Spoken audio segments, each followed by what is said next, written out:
तारीख थी 30 नवंबर 1858 की, जब अयोध्या के रामकोट मोहल्ले में बनी मस्जिद के मौलवी मोहम्मद असगर ने प्रशासन को लिखित शिकायती पत्र दिया, जिसमें कहा गया कि कुछ हिंदू साधुओं ने मस्जिद से सटाकर एक चबूतरा बना लिया है और मस्जिद की दीवार पर राम राम लिख दिया है। शिकायत के बाद मौजूदा प्रशासन ने चबूतरे और मस्जिद के बीच एक दीवार बना दी, लेकिन अंदर जाने का मुख्य दरवाजा एक ही था। लेकिन दीवार बनाने के बाद भी ये मामला सुलझा नहीं, बल्कि और उलझता चला गया। मुस्लिमों की तरफ से लगातार ये लिखित शिकायतें होती रही कि हिंदू वहां नमाज में बाधा डाल रहे हैं। मस्जिद पर लगे शिलालेख और सरकारी दस्तावेजों के मुताबिक यह मस्जिद हमलावर मुगल बादशाह बाबर के आदेश पर मीर बाकी ने बनवाई थी। हालांकि इसका कोई सबूत नहीं है कि बाबर या फिर मीर बाकी ने यह जमीन कैसे हासिल की और मस्जिद से पहले यहाँ क्या था।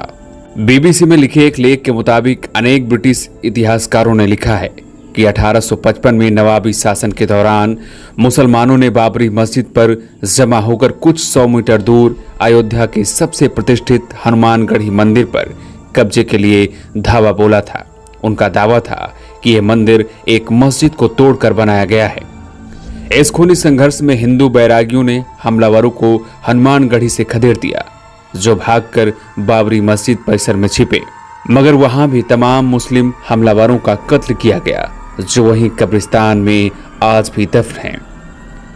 साल 1883 में निर्मोही अखाड़ा ने फैजाबाद के डिप्टी कमिश्नर को पत्र लिखा और मंदिर बनाने की मांग की, लेकिन डिप्टी कमिश्नर ने इसकी अनुमति नहीं दी।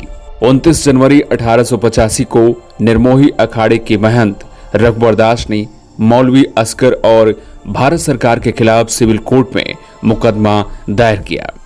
उस समय के सिविल जज पंडित हरिकृष्ण ने मौका मुआयना किया और ये पाया कि चबूतरे पर भगवान राम के चरण चिन्ह हैं और मूर्ति भी। इसके पहले हिंदू और मुस्लिम दोनों यहाँ पूजा और नमाज पढ़ते थे और जो दीवार वहां खड़ी की गई थी वो महज झगड़ा रोकने के लिए खड़ी की गई थी।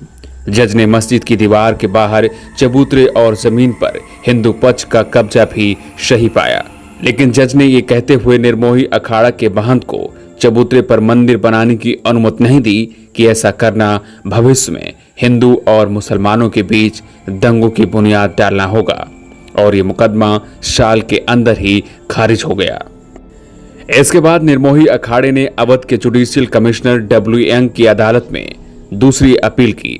जुडिशियल कमिश्नर यंग ने 1 नवंबर 1986 को अपने जजमेंट में लिखा कि अत्याचारी बाबर ने 350 साल पहले जानबूझकर ऐसे पवित्र स्थान पर मस्जिद बनाई जिसे हिंदू रामचंद्र जन्म स्थान मानते हैं। अंग्रेजी शासन धीरे धीरे खत्म हुआ और जुलाई 1949 में एक बार फिर उत्तर प्रदेश सरकार को पत्र लिखकर मंदिर निर्माण की अनुमति मांगी गई। उत्तर प्रदेश सरकार के उप सचिव केहर सिंह ने उस समय 20 जुलाई 1949 को फैजाबाद डिप्टी कमिश्नर के नायर से जल्द इस पर रिपोर्ट मांगी।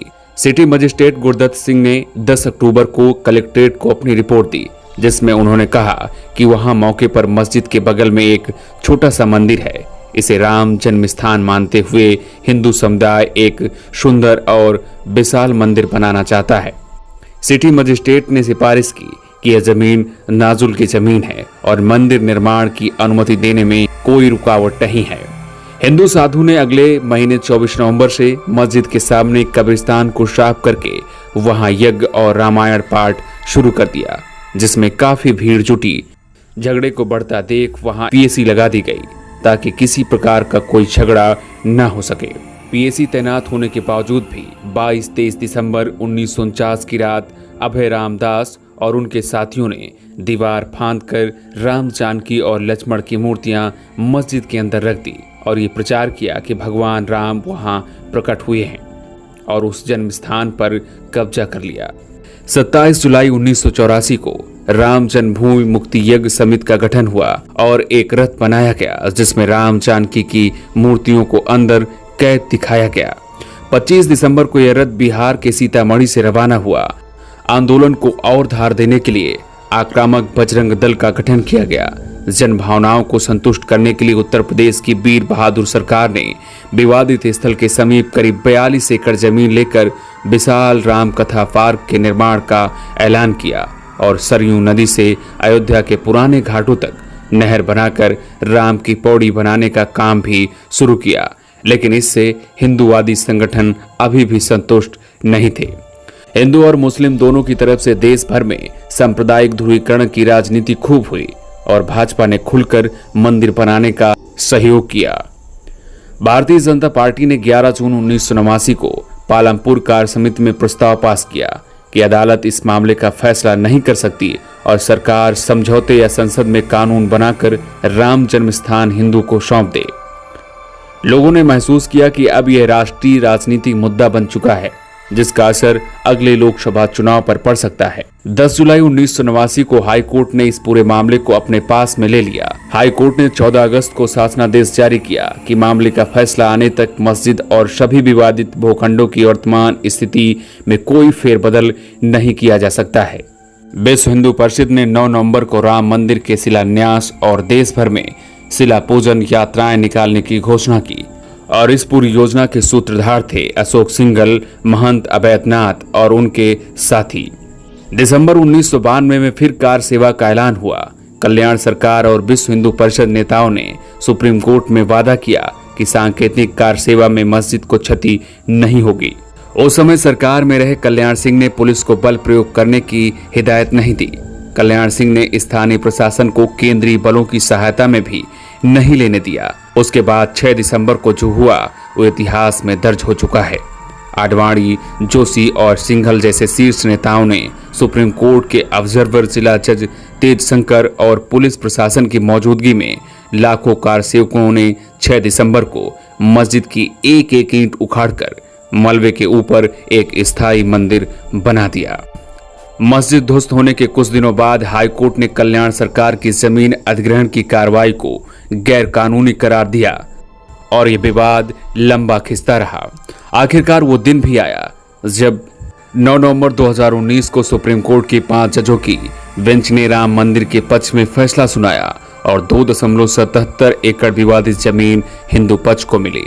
मस्जिद के लिए अलग से 5 एकड़ जमीन मुहैया कराने का भी कोर्ट ने आदेश दिया। 25 मार्च 2020 को तकरीबन 28 साल बाद रामलला टेंट से निकलकर फाइबर के मंदिर में आखिरकार शिफ्ट हो गए। 5 अगस्त 2020 को राम मंदिर का भूमि पूजन कार्यक्रम पीएम नरेंद्र मोदी, आरएसएस के मोहन भागवत, यूपी के सीएम योगी आदित्यनाथ और साधु संतों समेत 175 लोगों को न्योता दिया गया और ये भूमि पूजन 5 अगस्त को बड़े भव्य तरीके से संपन्न किया गया। Bureau report, new times.